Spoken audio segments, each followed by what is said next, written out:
प्रधानमंत्री नरेंद्र मोदी ने कहा कि दुनिया भारत को विनिर्माण के मुख्य केंद्र के रूप में देख रही है और मेक इन इंडिया में अपार संभावनाएं हैं।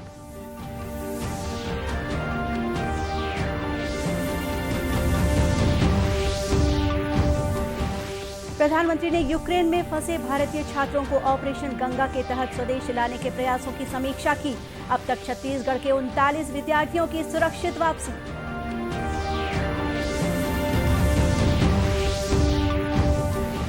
देश में अब तक 178 करोड़ से अधिक कोविड रोधी टीके लगाए जा चुके हैं।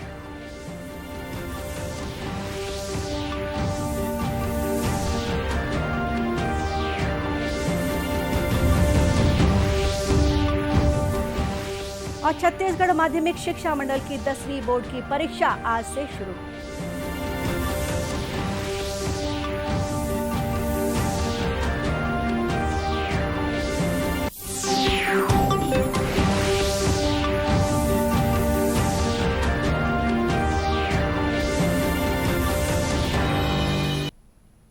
नमस्कार, आप देख रहे हैं दूरदर्शन समाचार।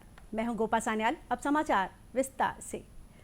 प्रधानमंत्री नरेंद्र मोदी ने कहा है कि दुनिया भारत को विनिर्माण के मुख्य केंद्र के रूप में देख रही है और मेक इन इंडिया में अपार संभावनाएं हैं।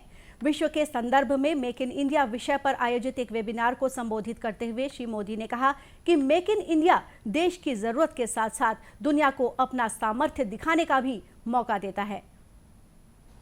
इस बजट में आत्मनिर्भर भारत और मेक इन इंडिया को लेकर जो निर्णय लिए गए हैं वो हमारी इंडस्ट्री और इकोनॉमी दोनों के लिए काफी महत्वपूर्ण है। मेक इन इंडिया अभियान आज 21वीं सदी के भारत की आवश्यकता भी है और ये हमें दुनिया में अपने सामर्थ्य दिखाने का भी अवसर देता है।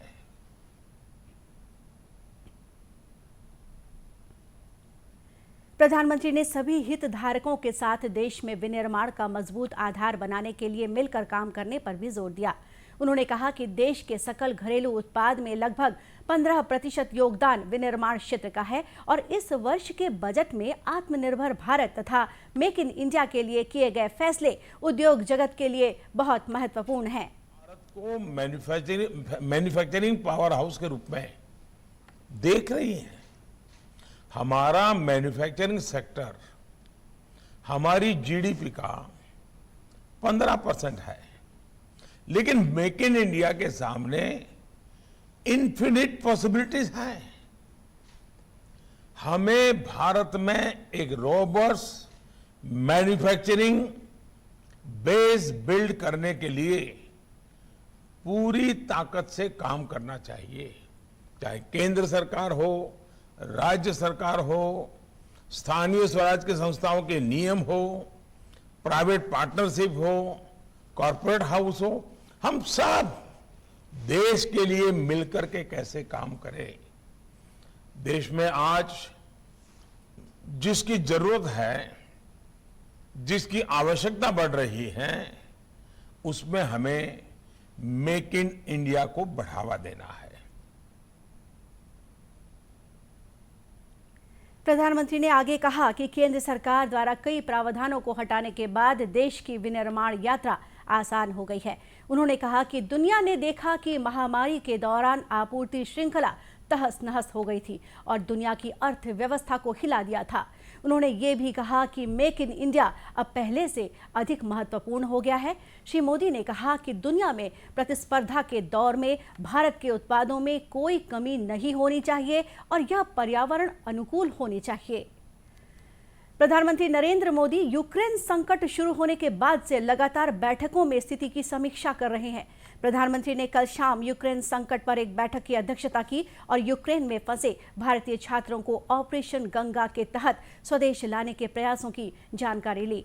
वायुसेना के 4 C-17 विमान ऑपरेशन गंगा के तहत यूक्रेन में फंसे करीब 800 भारतीय नागरिकों को लेकर आज सवेरे दिल्ली के निकट हिंडन वायुसेना केंद्र पहुंचे।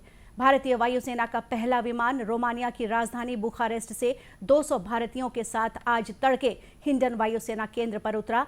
भारतीय वायुसेना का अन्य C-17 विमान हंगरी की राजधानी बुडापेस्ट से 210 भारतीय यात्रियों के साथ हिंडन वायुसेना केंद्र पहुंचा। तीसरा विमान पोलैंड से 208 और चौथा विमान बुखारेस्ट से 180 भारतीयों को लेकर हिंडन पर उतरा। केंद्रीय रक्षा राज्य मंत्री अजय भट्ट ने स्वदेश पहुंचने पर भारतीय नागरिकों की अगवानी की और उनके साथ बातचीत भी की। एक ट्वीट में श्री भट्ट ने कहा कि वे भारतीय वायुसेना कार्मिकों और विमान चालकों के आभारी हैं, जो भारतीय नागरिकों को सुरक्षित स्वदेश लाने में सरकार के प्रयासों में सेवा और सहायता प्रदान कर रहे हैं। उन्होंने कहा कि प्रधानमंत्री के नेतृत्व में ऑपरेशन गंगा अभियान चलाया जा रहा है। श्री भट्ट ने बताया कि भारतीय विद्यार्थियों ने सकुशल वापसी के लिए केंद्र सरकार के प्रयासों की सराहना की है।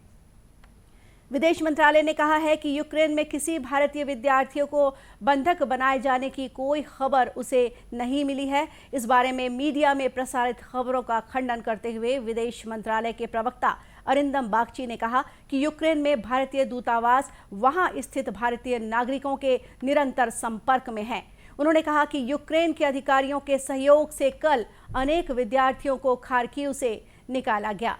श्री बागची ने कहा कि भारत सरकार रूस, रोमानिया, पोलैंड, स्लोवाकिया और मोल्दोवा सहित क्षेत्र के देशों के साथ समन्वय कर रही है। इस बीच यूक्रेन संकट के दौरान छत्तीसगढ़ के नागरिकों की सहायता के लिए राज्य सरकार द्वारा नई दिल्ली में सहायता केंद्र बनाया गया है। 27 फरवरी से अब तक छत्तीसगढ़ के 39 विद्यार्थियों की सुरक्षित वापसी हो चुकी है। मुख्यमंत्री भूपेश बघेल के निर्देश पर इन विद्यार्थियों को वाहन, ठहरने, भोजन की सुविधा उपलब्ध कराई गई। इसके साथ ही इन विद्यार्थियों को अपने गृह नगर जाने के लिए एयर टिकट कराकर उनके परिजनों को सकुशल सौंपा जा चुका है। नई दिल्ली स्थित छत्तीसगढ़ भवन के संयुक्त आवासीय आयुक्त संजय अवस्थी के अनुसार नई दिल्ली में बनाए गए इस सहायता केंद्र में 22 फरवरी से निरंतर दूरभाष पर यूक्रेन में फंसे छत्तीसगढ़ के 134 विद्यार्थियों तथा उनके परिजनों से लगातार संपर्क बना हुआ है। राष्ट्रव्यापी टीकाकरण अभियान के अंतर्गत देश में अब तक 178 करोड़ से अधिक कोविड रोधी टीके लगाए जा चुके हैं। इधर छत्तीसगढ़ में भी कोरोना से बचाव के लिए टीकाकरण अभियान लगातार जारी है। प्रदेश में अब तक 3,80,26,000 से अधिक कोरोना रोधी टीके लगाए गए हैं। इनमें 2,08,54,000 से अधिक लोगों को टीके की पहली खुराक और 1,67,95,000 से अधिक लोगों को टीके की दोनों खुराक दी जा चुकी है। इसके साथ ही 3,75,000 से अधिक लोगों को बूस्टर डोज लगाई गई। इस बीच प्रदेश में कोरोना संक्रमण की दर में लगातार कमी आ रही है। राज्य की पॉजिटिविटी दर 0.73% पर पहुंच गई है। देश में 153 व्यक्ति कोरोना संक्रमित पाए गए हैं। वर्तमान में 1,129 मरीजों का इलाज विभिन्न अस्पतालों या होम आइसोलेशन में चल रहा है। दूसरी ओर कोरोना संक्रमण से स्वस्थ होने की राष्ट्रीय दर 98.62% हो गई है। छत्तीसगढ़ माध्यमिक शिक्षा मंडल की 12वीं बोर्ड परीक्षा के बाद आज से 10वीं बोर्ड की परीक्षा भी शुरू हो गई है। कोरोना संक्रमण के 2 साल बाद पहली बार स्कूली विद्यार्थी बोर्ड परीक्षाएं देने के लिए परीक्षा केंद्रों में पहुंचे। राजधानी रायपुर के प्रोफेसर JN पांडे शासकीय बहुउद्देशीय उच्चतर माध्यमिक विद्यालय और JR दानी गर्ल्स स्कूल स्थित परीक्षा केंद्र में परीक्षा दिलाने के लिए आज बड़ी संख्या में 10वीं के विद्यार्थी पहुंचे। परीक्षा के आयोजन को लेकर विद्यार्थियों में काफी उत्साह नजर आया। पेपर बहुत अच्छा था, बहुत आसान आया था और ऑफलाइन पेपर देकर हमें बहुत अच्छा लगा है। जी बहुत अच्छा लगा। 2 साल बाद हमने परीक्षा दी, सीधा बोर्ड की परीक्षा दी। जो स्कूल में पढ़ाया गया था वो सब क्वेश्चन आए थे। बाहर से कोई भी ऐसा क्वेश्चन नहीं लगा कि बाहर से क्वेश्चन आए हैं और पेपर बहुत अच्छा बना। हिंदी का था इसलिए तो अच्छा बना, बाकी विषय का बाद में पता चलेगा। वहीं छत्तीसगढ़ माध्यमिक शिक्षा मंडल के सचिव प्रोफेसर VK गोयल ने दानी गर्ल्स स्कूल के परीक्षा केंद्र पहुंचकर व्यवस्थाओं का जायजा लिया। इस अवसर पर उन्होंने कहा कि सभी परीक्षा केंद्रों में कोरोना से बचाव के लिए दिशा निर्देशों का पालन करने के निर्देश दिए गए हैं।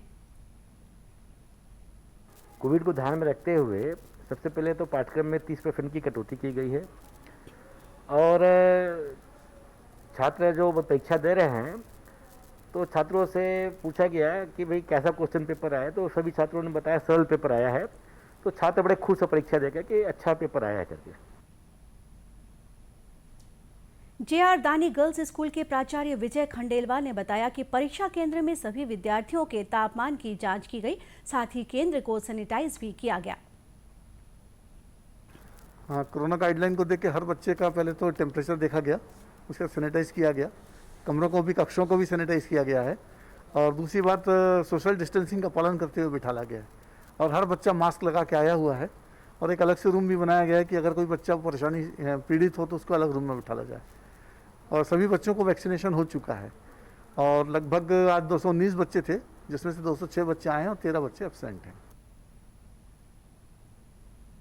उल्लेखनीय है कि इससे पहले कल से 12वीं बोर्ड की परीक्षाएं भी शुरू हो चुकी हैं। कांकेर जिला मुख्यालय से 110 किलोमीटर दूर स्थित ग्राम पंचायत एडानार में जन चौपाल का आयोजन किया गया। इस दौरान कलेक्टर चंदन कुमार और SP शलभ सिन्हा ने ग्रामीणों की समस्याएं सुनी और उनकी समस्याओं के जल्द से जल्द निराकरण करने का आश्वासन दिया। इस अवसर पर कलेक्टर चंदन कुमार ने कहा कि जन चौपाल के आयोजन का मुख्य उद्देश्य ग्रामीणों की समस्याओं से रूबरू होकर उनके निराकरण का प्रयास करना और उनका विश्वास हासिल करना है। देखिए, आज गांव एडानार में हम लोग आए थे और यहाँ पे हमारा मुख्य उद्देश्य था कि अंदरूनी क्षेत्रों में जो छोटी छोटी समस्याएं रहती है, उन समस्याओं से रूबरू होना, गांव के लोगों से संवाद करना और उसका क्या निराकरण हो सकता है उसके बारे में एक अपने कार्य योजना बना के उसका समय सीमा में निराकरण भी किया जाना है। साथ ही यहाँ पे लोगों को विश्वास जो जीतना बहुत आवश्यक है, वैसे के लिए आज हम लोग यहाँ पे एक सिविक एक्शन प्रोग्राम भी चला रहे हैं। तो ये एक संयुक्त रूप से एक कार्यक्रम किया गया कि ताकि लोग हमसे अपनी बातों को खुल के रख सके और उनके क्षेत्र की क्या समस्या है उससे हम लोग को अवगत करा सके। पुलिस अधीक्षक शलभ सिन्हा ने कहा कि सरकार की मंशा के अनुरूप विश्वास, विकास और सुरक्षा का मूल मंत्र लेकर पुलिस और प्रशासन द्वारा ग्रामीण क्षेत्रों में विभिन्न गतिविधियां संचालित की जा रही हैं। बस्तर क्षेत्र में सरकार की मंशा के अनुरूप विश्वास, विकास और सुरक्षा का मूल मंत्र लेकर के हम लोग अपनी पुलिसिंग की जो गतिविधियां हैं वो कर रहे हैं और इसमें यही प्रयास रहता है कि अंदरूनी क्षेत्र में जाएं, लोगों से जुड़े, लोगों का विश्वास हासिल करें और उसके साथ साथ जो भी वहाँ पे समस्याएं हैं वो सुनें और उनका निराकरण करने का प्रयास करें। इसी क्रम में आज कलेक्टर साहब की मंशा थी कि हम लोग अंदरूनी इलाकों में एक बार दौरा करें और यहाँ पे आज एडानार को चुना गया है। यहाँ पहले कभी हम लोगों का आना हो भी नहीं पाया था। आकर के यहाँ के लोगों से मिले हैं, संवाद किए हैं, उनकी समस्याएं सुने हैं। बहुत अच्छा शिविर रहा। साथ साथ जन जागरूकता का भी प्रयास है। विभिन्न समस्याएं, विभिन्न जो नियम कानून हैं उनके बारे में भी उनको जानकारी दी गई है और मुझे उम्मीद है कि आगे चल कर के इस एरिया की जो समस्याएँ हैं उनको पूरा करने में हम सफल होंगे और इस तरीके से और भी लोगों से जुड़ते रहेंगे। वहीं बच्चों ने कलेक्टर और पुलिस अधीक्षक द्वारा बैट बॉल उपलब्ध कराने पर खुशी जाहिर की। वहाँ पर पहले बैट बॉल नहीं था। हम क्रिकेट खिलाड़ी हैं और बैट बॉल नहीं होने के कारण हम क्रिकेट नहीं खेलते थे। अब SP साहब और कलेक्टर साहब ने हमें क्रिकेट बॉल और बैट दिए हैं तो हम अच्छा खेलेंगे, अच्छा खेलने का प्रयास करेंगे और आगे बढ़ने का प्रयास करेंगे। जी धन्यवाद। जन चौपाल में ग्रामीणों ने एडानार में पेयजल और राशन कार्ड की समस्या के निराकरण के साथ ही छात्रावास को वापस सरंडी में संचालित करने की मांग की। वहीं स्कूली बच्चों ने करियर काउंसलिंग करवाने का अनुरोध किया।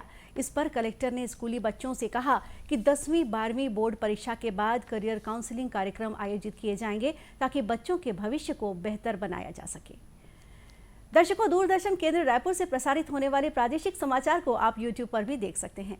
हमारे YouTube channel Chhattisgarh DD news पर प्रादेशिक समाचार उपलब्ध रहेगा। YouTube चैनल का लिंक और QR कोड आप स्क्रीन पर देख सकते हैं। अपने एंड्रॉइड फ़ोन से QR कोड स्कैन कर आप छत्तीसगढ़ DD न्यूज़ लिंक पर जा सकते हैं। इसके अलावा छत्तीसगढ़ DD न्यूज़ फेसबुक और ट्विटर पर भी उपलब्ध है। अंत में मुख्य समाचार एक बार फिर। प्रधानमंत्री नरेंद्र मोदी ने कहा कि दुनिया भारत को विनिर्माण के मुख्य केंद्र के रूप में देख रही है और मेक इन इंडिया में अपार संभावनाएं हैं।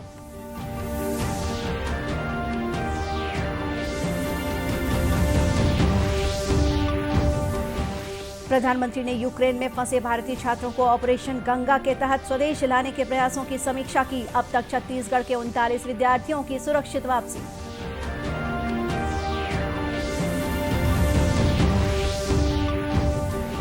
देश में अब तक 178 करोड़ से अधिक कोविड रोधी टीके लगाए जा चुके हैं।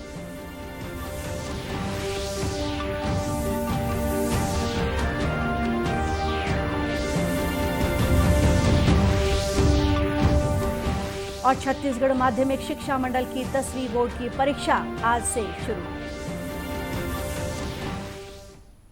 और इसी के साथ ये समाचार बुलेटिन यहीं समाप्त हुआ। नमस्कार।